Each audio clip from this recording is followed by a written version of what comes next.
how about that? Seahawks coach Mike McDonald said. The week of all time. This week has been bananas. But it became clear today actually that Dicko was going to be able to go, and he punted his tail off. Really talking about flipping field position and playing complementary football. I can't imagine anybody doing it any better than he does. Dixon's back spasms crept up during the second half of last Sunday's 26-21 win over the New York Jets.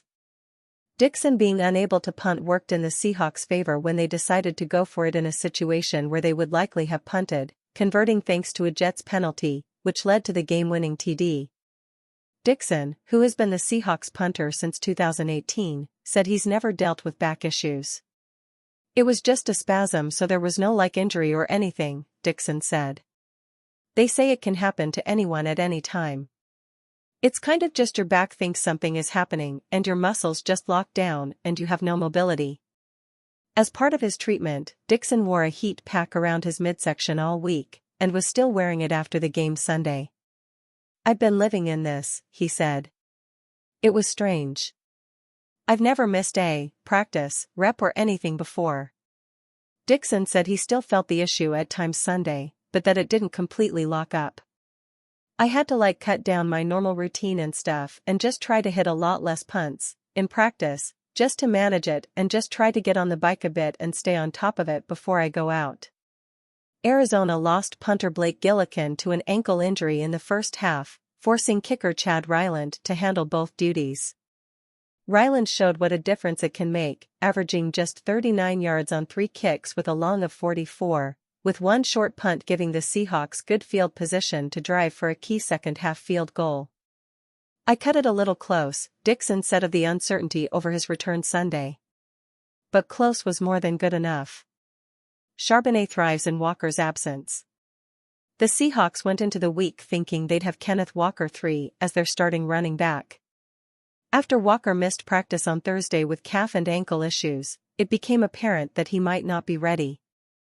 The team listed him as questionable on Friday and out on Saturday, listing his main issue as a calf injury. Seahawks linked to blockbuster trade for rivals' $71 million star playmaker. The Seattle Seahawks are starting to carve out a lead on the rest of the NFC West, but the team may have their eyes on one of their rival star receivers.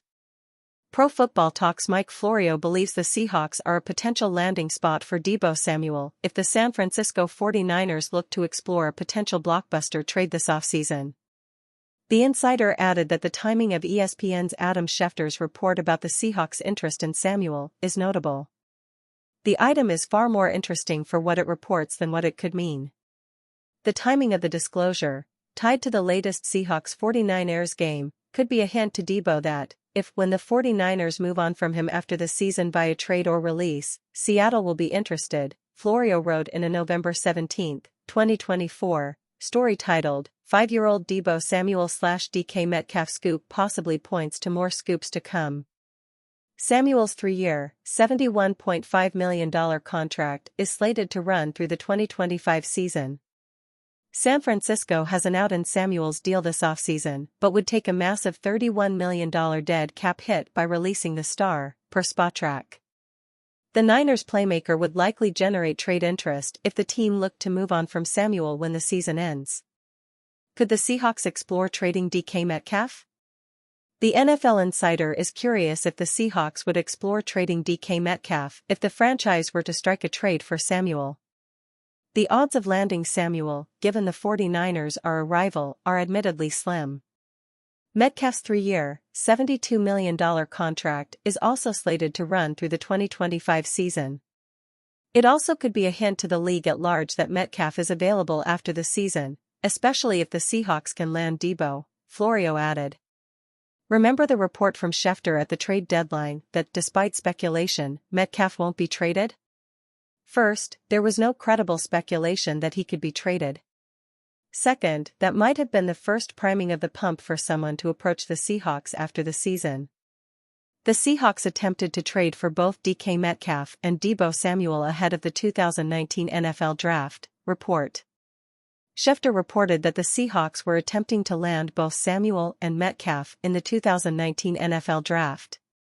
Seattle tried to orchestrate a draft week trade to land Samuel, but a deal with the Las Vegas Raiders fell through. The Seattle Seahawks intended to draft both receivers in the second round that year and thought they had a deal in place to do it, league sources told ESPN on Saturday, Schefter detailed in a November 16 article titled, Sources, Seahawks eyed Deeboo Samuel DK Metcalf pairing in 2019 draft.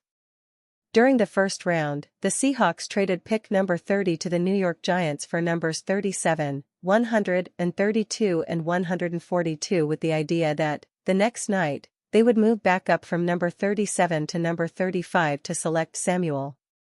Shortly before the second round, the Seahawks had a trade worked out with the Raiders to move up to number 35, with Samuel as the target, Schefter continued. But before that trade was finalized, the Raiders instead decided to send the 35th pick to the Jacksonville Jaguars, who selected offensive tackle Jawaan Taylor.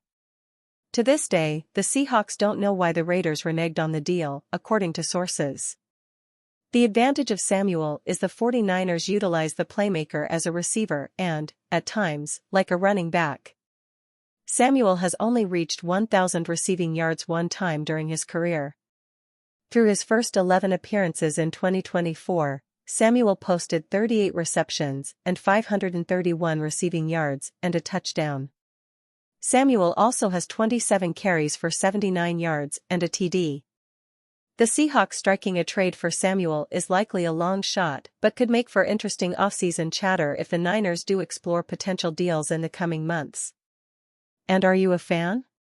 What do you think about the situation of Deeboo Samuel in Seattle? Leave your opinion in the comments.